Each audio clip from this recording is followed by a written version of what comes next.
C'est le grand gagnant des élections espagnoles. Pedro Sánchez, le Premier ministre sortant, hisse le Parti socialiste au premier rang parlementaire avec 123 députés.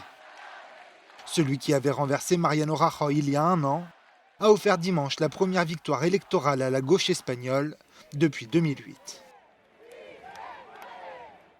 Le gouvernement socialiste et moi-même en tant que Premier ministre, nous serons le gouvernement de tous les Espagnols.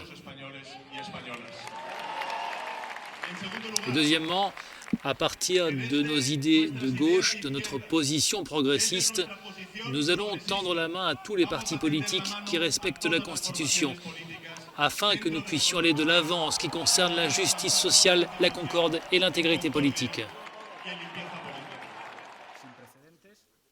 Pour gouverner, Pedro Sánchez ne pourra s'appuyer que partiellement sur son allié de Podemos.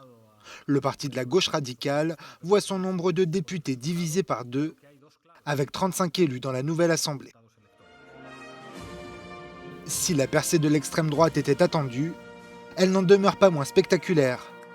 Vox obtient 24 sièges dans le nouveau congrès des députés, avec plus de 2 600 000 voix.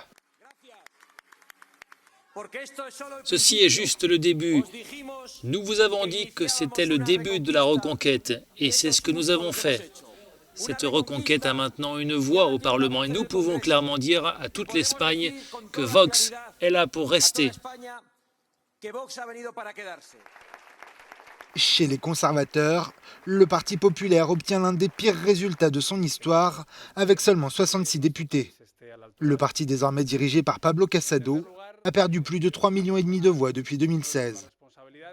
Le centre-droit libéral de Ciudadanos est en nette progression.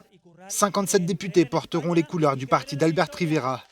Il affirme vouloir devenir le premier opposant d'un royaume au paysage politique plus fragmenté que jamais.